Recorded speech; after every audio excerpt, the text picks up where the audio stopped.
Hello and welcome back to another Ask Lily Q&A video. I haven't done one of these in forever, and so I figured it's time to reinstate them, to restart the trend. I asked you guys on everything just to ask me questions about my life or things you need advice on, and now I'm here in my car and we're just gonna answer some questions.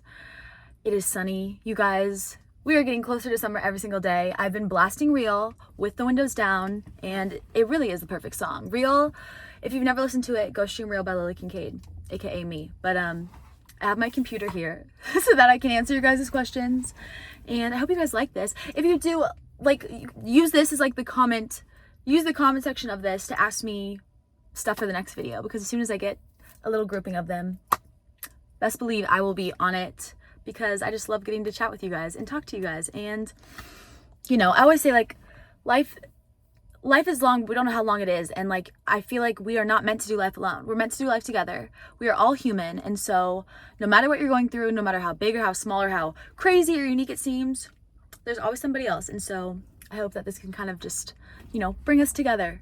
So yay, let's get into it. Okay, the first question is, how do I decide what key to write a song in? I don't really ever pick a key. I'll usually just I feel like every key has a different vibe. Every key kind of has a different vibe to it, if that makes sense. And so usually I'll just kind of be playing and a melody or something will come out. Occasionally I'll be like, ooh, maybe let's try lowering this, or maybe let's try raising this higher. But usually I never decide. It just kind of happens naturally. But there have been times where I'm intentionally, ooh, I want to write this in the same key as this song because I want to be able to perform it together one day. Sometimes I'll do that. And I also feel like each project of mine kind of has a similar key, and kind of just tonality. That's a word, tonality, I think it is. And similar tonality.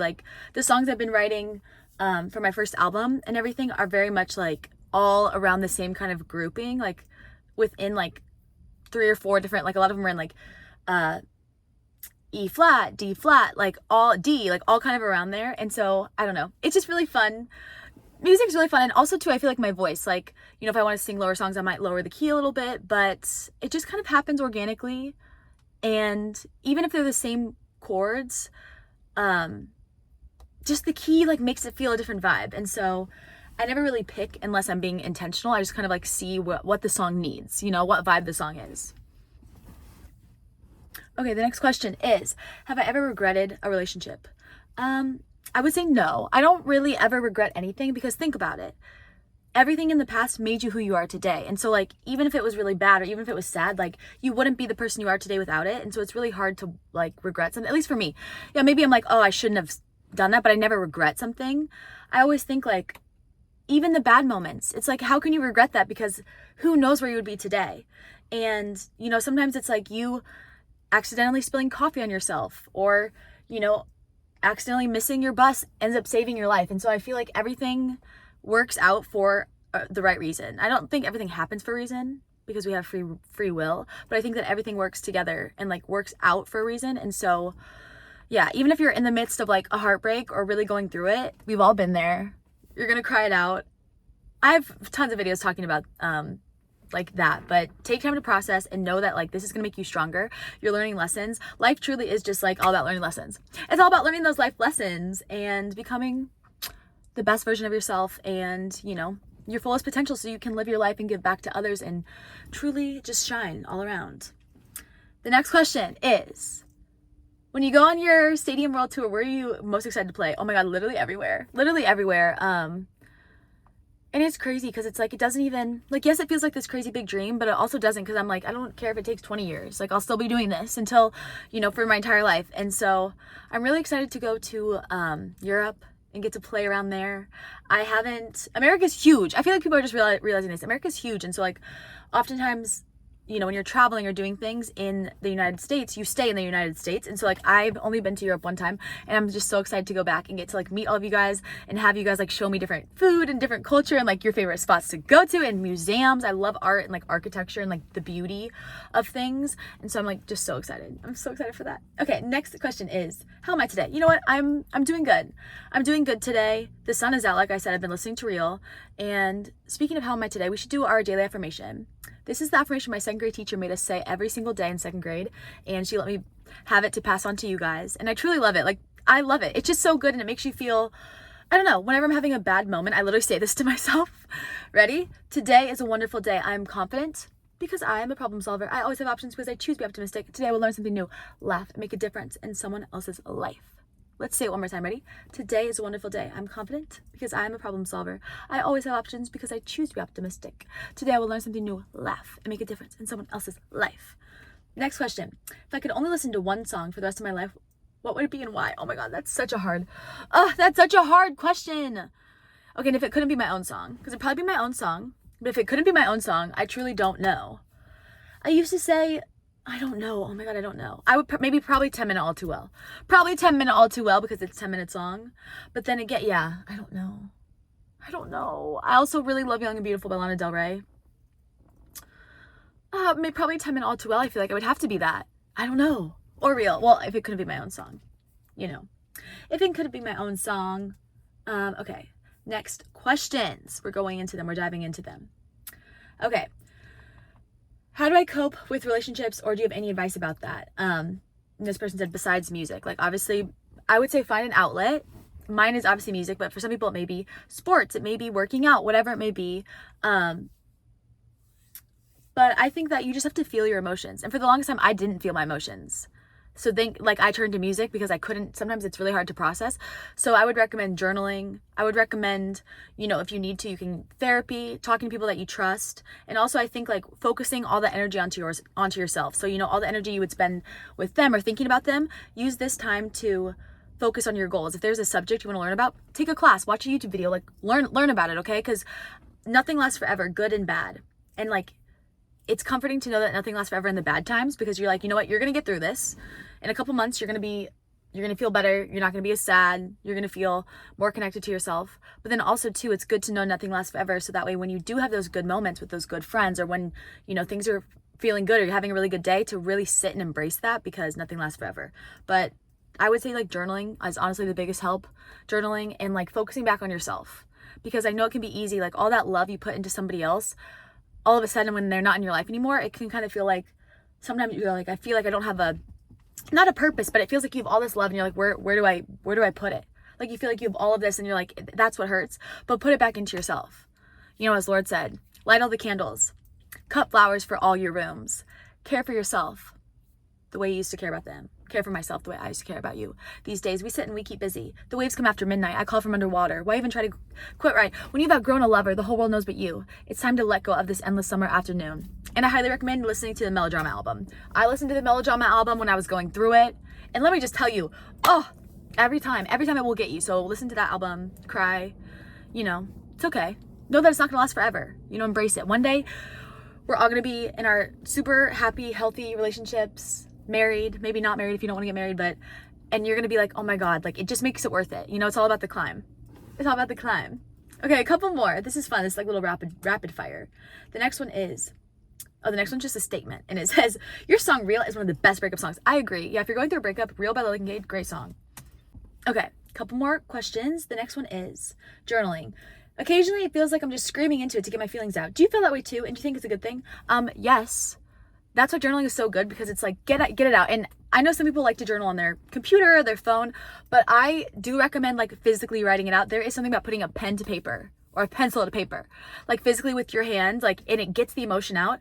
But yeah, journal. And I highly recommend getting in the habit of journaling, not only when it feels like you have a bunch to say, but just on the regular, because it will prevent you having the whole buildup, because you'll be letting out your emotions gradually over time, versus only when you have a dire situation, if that makes sense.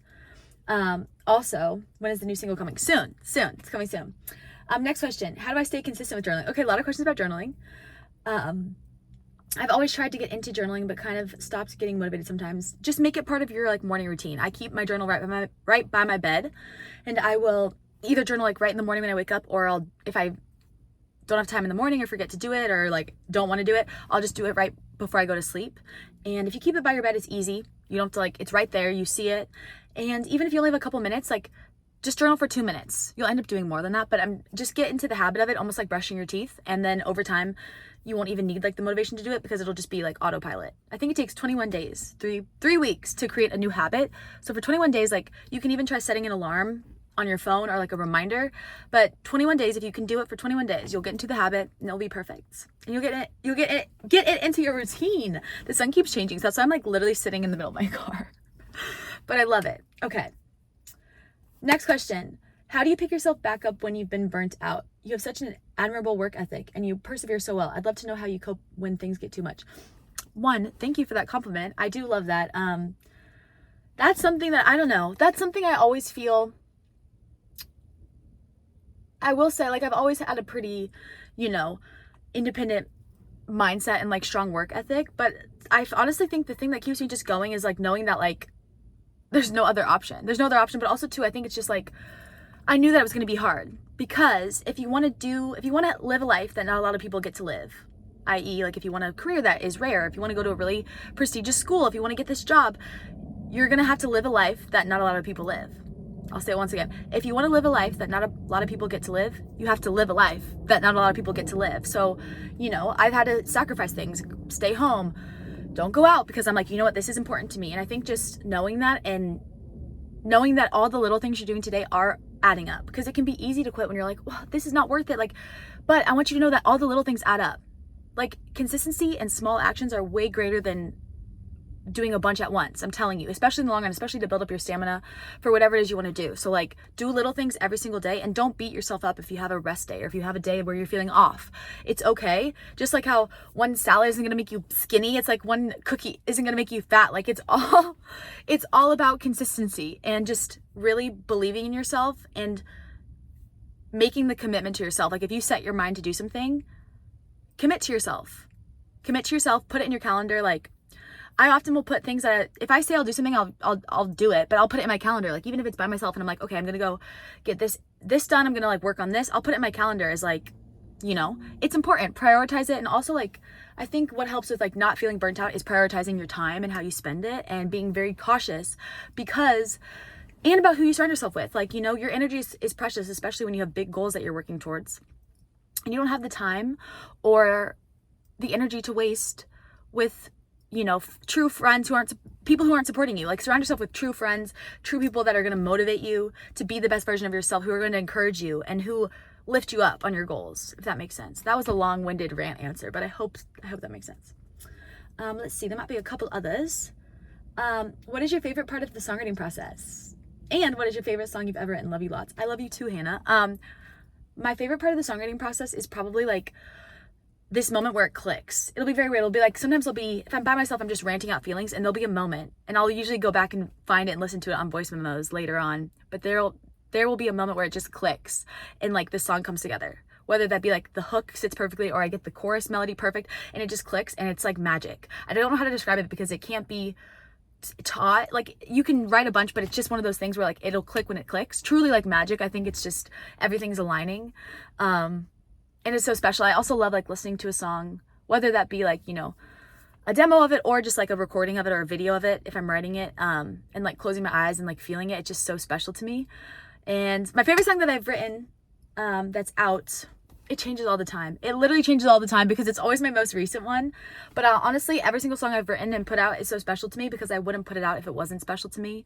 I really love Real because that was just like one of the first songs that I really felt like I found my sound with, to be honest. Like, I really found out like a blend of how to make storytelling be poetic but also narrative, and like tie it in with really catchy melodies and the production the way I liked it. So I really love that. I really love 3 Months too, because that was like an important song for me to write. That's probably one of my favorites I've written. It's the longest. It's 4 minutes and 30 seconds, especially in today's day and age. Everybody's like 2-minute songs, short songs. And so I was like, that song was really important to me because I was like, you know what? I love this song and I want these lyrics in it. And that song just means so much to me because that song like finally let me process that summer heartbreak. And I don't know, that song is just really special to me. So I do love 3 Months too.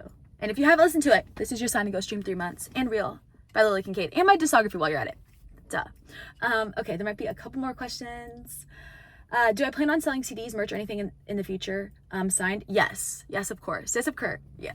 I was gonna say yes, of course. Yes, of course. Yes, of course. I just want to make sure I can, everything is the way I want it, and like high quality and sustainable and, ethical and good stuff. So I'm very excited for that. I'm so excited.